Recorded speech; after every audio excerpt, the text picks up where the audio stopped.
हर भाव में आस्था, हर राह में आस्था, हर चाह में आस्था, हर भाव में आस्था, सद्भाव में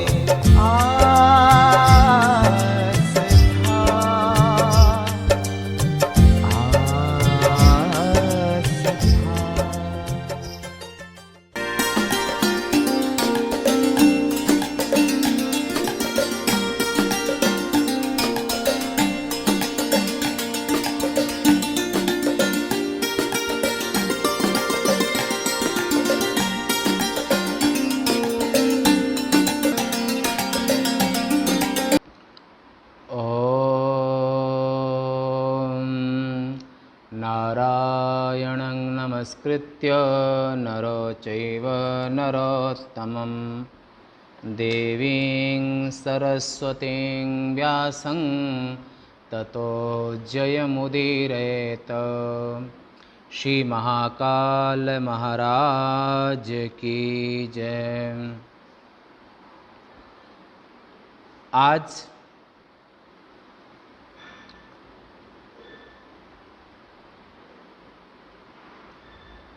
7/9/2020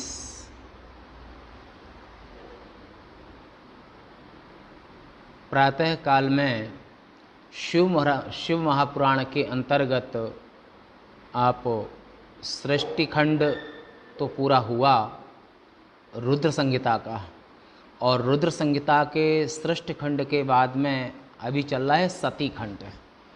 तो इस सती खंड में आप कल तक 2 अध्याय तक का प्रसंग सुना। तीसरे अध्याय में ब्रह्मोवाच ततस्ते मुनया सर्वे तदभिप्राय वेदिनः चक्रुस्तदोचितं नाम मरीचि प्रमुखा सुताः। ब्रह्मा जी ने कहा कि उसके बाद उसके अभिप्राय को जानने वाले मरीच आदि मेरे पुत्रों ने उसके योग्य नाम रखे, यानी कि द्वितीय अध्याय में कामदेव की उत्पत्ति का प्रसंग सुना था। और जब कामदेव की उत्पत्ति हो गई तब उनके मरीच आदि जो ब्रह्मा जी के पुत्र हैं उन्होंने उनका नामकरण किया। दक्ष आदि सृष्टि करने वालों ने दूसरों से उसके वृत्तांत को जान करके और उसके मुख की ओर देखते हुए ही उसे यथोचित स्थान और उसके योग्य पत्नी को उसे दिया। हे ब्राह्मण, मन के नारद जी के प्रति संबोधित करते हुए, हे नारद, फिर मरीच आदि मेरे पुत्रों ने उस पुरुष के योग्य नाम रखकर उसे सुनाए। ऋषियों ने कहा, जो तुमने हमारे और ब्रह्मा जी के चित्त को मथ डाला है, मैंने कामातुर कर दिया है। तो ब्रह्मा जी के चित्त को ब्रह्मा जी और ऋषियों ने कहा कि ब्रह्मा जी के चित्त को हमारे चित्त को जो मथ डाला है, इसलिए तुम्हारा एक नाम मनमथ भी होगा, ऐसा ऋषियों ने कहा। इसलिए तुम संसार में मनमथ के नाम से प्रसिद्ध हो गए। हे मनोभव, तीनों लोकों में तुम्हारे सदृश कोई सुंदर नहीं है, और इससे तुम्हारा नाम काम भी होगा। मदमत कर देने से तुम्हारा नाम मदन होगा, और घमंड करने से तुम्हारा नाम कंदर्प होगा। तुम्हारे समान कोई भी देवता पराक्रमी नहीं होगा, अतः तुम सभी स्थानों में रहने के कारण सर्वव्यापी हो, ऐसा ऋषियों ने कहा। पुरुषोत्तम तथा आदि दक्ष प्रजापति आपके योग्य पत्नी आपको स्वयं ही देंगे। ब्रह्मा जी के मन से उत्पन्न यह सुंदरी जो कन्या संध्या नाम से संपूर्ण संसार में प्रसिद्ध होगी। भलीभांति ध्यान करते हुए ब्रह्मा जी के मन से यह अत्यंत सुंदरी मल्लिका पुष्प के सदृश वरांगना उत्पन्न हुई है, अतः यह संध्या नाम से प्रसिद्ध होगी। ब्रह्मा जी ने कहा, तब वह पुष्प रूपी 5 अस्त्रों को लेकर गुप्त रूप से अपने निश्चय को सोचने लगा। हर्षण, रोचन, मोहन, शोषण, मारण, कामदेव के ये 5 अस्त्र मुनिजनों को भी मोहित कर देते हैं। कौन से 5 बाण हैं? देखो, पहला है हर्षण, दूसरा है रोचन, और तीसरा मोहन, और चौथा शोषण, और 5वां मारण। ये कामदेव के 5 बाण हैं। ब्रह्मा जी ने मुझसे जिस सनातन धर्म को करने के लिए कहा है, उसे मैं मुनिजनों के सामने यहीं करूँगा। यहाँ मुनिजन तथा स्वयं प्रजापति भी उपस्थित हैं, इन्हीं के सामने मेरे कार्य का निश्चय हो जाएगा, ऐसा कामदेव अपने मन में सोचने लगे। ब्रह्मा जी द्वारा कही गई संध्या भी इस समय अपनी बात कहे, यहाँ कर्म की परीक्षा करके ही आज मैं सबको मोहित करता हूँ, ऐसा कामदेव ने अपने मन में निश्चय किया। ब्रह्मा जी ने कहा, इस प्रकार विचार कर और मन से निश्चय कर कामदेव ने पुष्पज बाणों को अपने पुष्प धनु पर चढ़ा लिया। धनुषधारी कामदेव ने धनुष को गोल चूड़ी के आकार का बना दिया। ज्यों ही उसने धनुष को इस प्रकार चढ़ाया, त्यों ही सबके मनों को आनंदित करने वाली हवाएं बहने लगीं। फिर मोहन यानी कि कामदेव ने ब्रह्मा आदि सभी ऋषि मुनियों को अलग अलग अपने तीक्ष्ण पुष्प बाणों से मोहित कर दिया। हे मुनिवर, उसके बाद मैं तथा वे सभी मुनिजन भी मोहित हो गए। साथ ही सबके मन में काम संबंधी विकार उत्पन्न हो गया। उस काम विकार के कारण वे सभी बार बार उस संध्या की ओर देखने लगे, क्योंकि स्त्री काम वासना को बढ़ाने वाली होती है। उस कामदेव ने सबको मोहित कर बार बार जिस प्रकार इंद्रिय संबंधी विकार को प्राप्त हों वैसा कर दिया। उसे देख उठी हुई इंद्री वाले मुझ ब्रह्मा के शरीर से उसी समय 49 भाव उत्पन्न हुए। यानी कि ब्रह्मा के शरीर में जैसे कामोद्वेग हुआ तो ब्रह्मा के शरीर में 49 भाव तत्काल उत्पन्न हुए। काम बाण के प्रहार से उन लोगों द्वारा देखी गई वह संध्या भी कटाक्ष आदि अपने भावों को दिखलाने लगे। स्वभाव से ही सुंदर वह संध्या मन से उत्पन्न उन भावों को प्रकट करती हुई हल्की लहरों से स्वर्णमयी नदी की भांति अत्यंत शोभित हुई। धर्म से परिपूर्ण शरीर वाले प्रजापति ने भावयुक्त संध्या को देखकर उसे प्राप्त करने की इच्छा की। ये नारद, तदनंतर मरीचि, अत्रि आदि सभी मुनिवर और दक्ष प्रजापति आदि वे इंद्रिय संबंधी विकार को प्राप्त हो गए।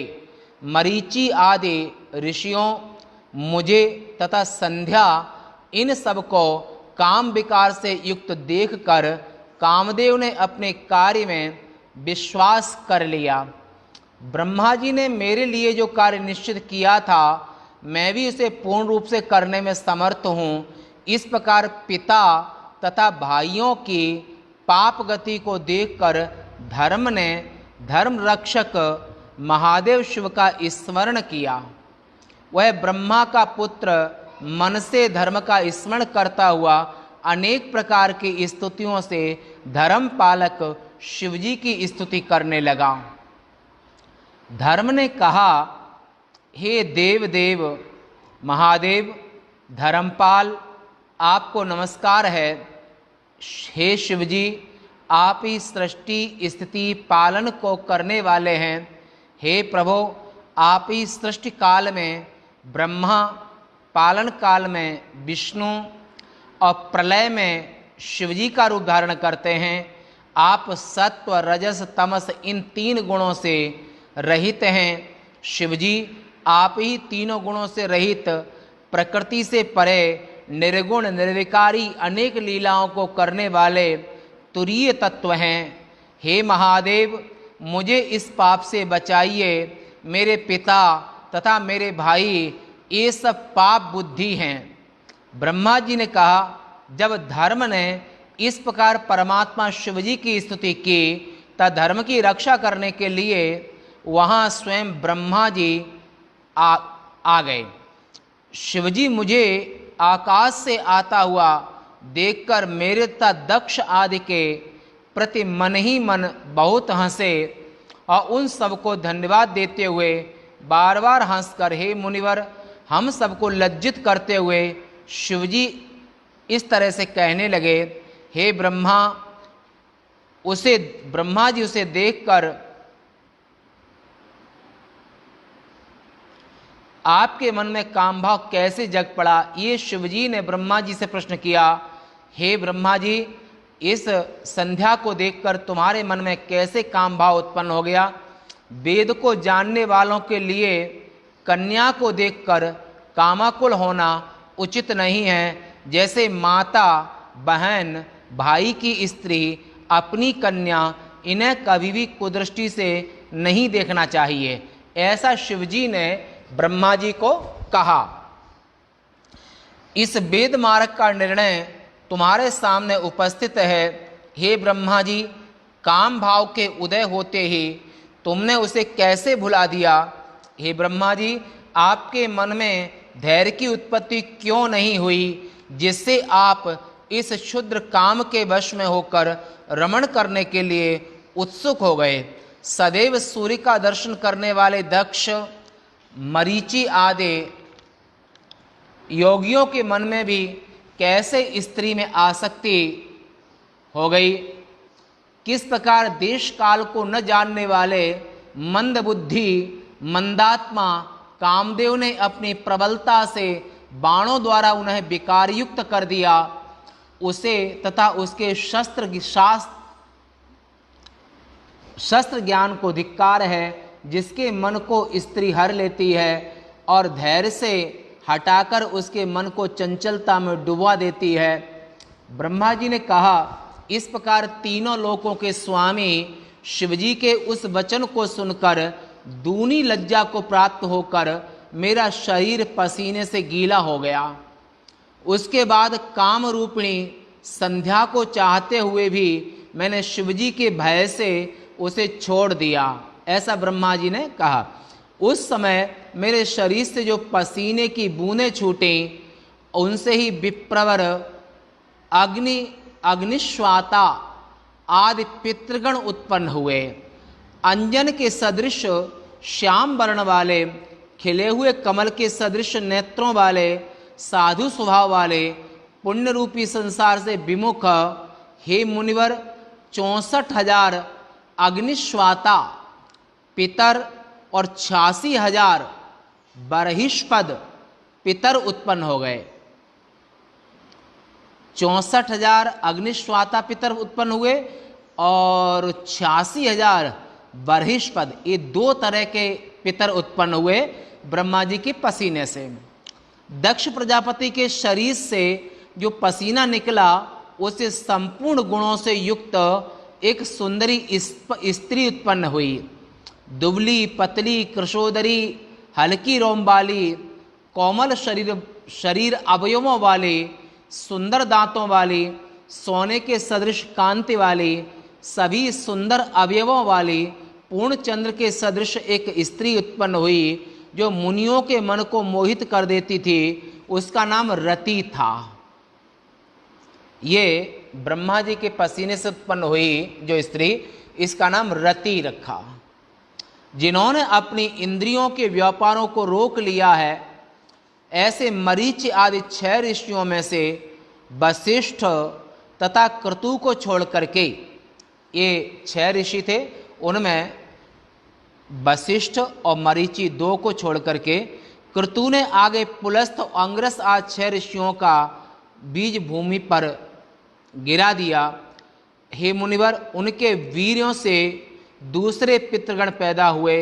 सोमपा, आज्यपा, ये पितरों के नाम है भी। सोमपा, आज्यपा, हविष्मान, इन सब को कव्यवाह कहा गया। ये ऋषियों के पसीन, ये ऋषियों के तेज से।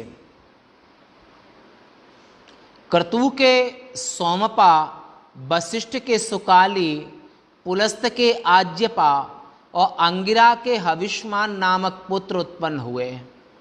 हे विप्रेंद्र, चारों ओर अग्निश्वाता आदि तथा कव्यवाट नामक पितरों के उत्पन्न हो जाने पर निर्दोष, धर्म कर्म में परायण, अपने उद्देश्यों में तत्पर पितरों की माता के रूप में उस संध्या को शिवजी ने देखा। संध्या को पितरों की माता के रूप में देखा। इसके बाद संपूर्ण ब्राह्मणों के ऊपर कृपा करके तथा विधिवत धर्म की रक्षा करके वे शीघ्र ही वहाँ से शिवजी अंतर ध्यान हो गए। उसके बाद में ब्रह्मा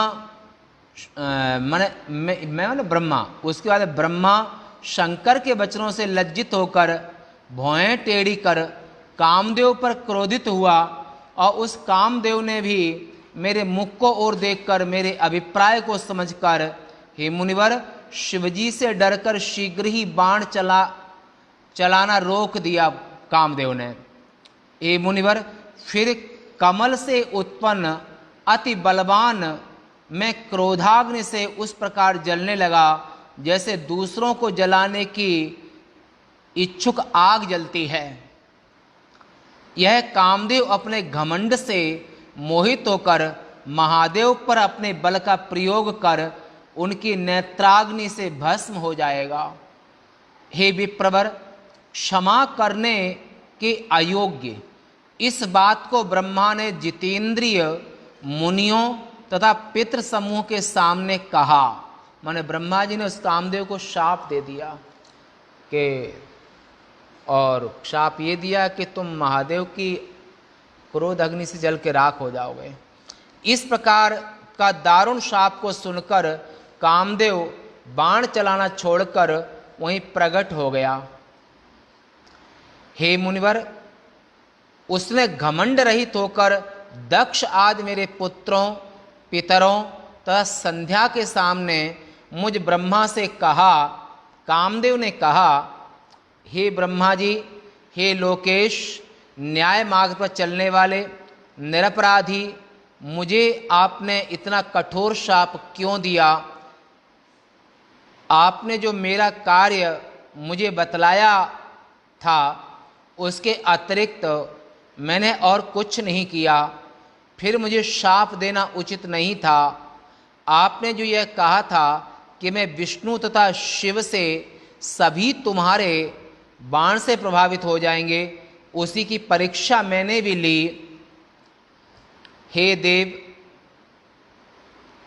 मुझ निरपराध का इसमें कोई अपराध नहीं है, अतः आप शाप और यह समय अत्यंत कष्टकर है। इस प्रकार इसकी बात को सुनकर संसार के स्वामी मुझ ब्रह्मा जी करें मैंने ब्रह्मा ने उस कामदेव को बार बार समझाते हुए कहा, ब्रह्मा जी ने कहा कि आपने मेरी इस संध्या नामक कन्या को काम वासना से देखा, इसलिए मैंने तुम्हें शाप दिया है। ऐसा कामदेव को कहा। अब मेरा क्रोध शांत हो गया है, मैं तुमसे कहता हूं, तुम संदेह तथा भय छोड़कर सुखी हो जाओ। तुम शिवनेत्र की आग से भस्म होकर उसके बाद शीघ्र ही अपना शरीर प्राप्त कर लोगे तथा शिवजी विवाह करेंगे। उसके बाद अनायास तुम्हें अपना शरीर प्राप्त हो जाएगा।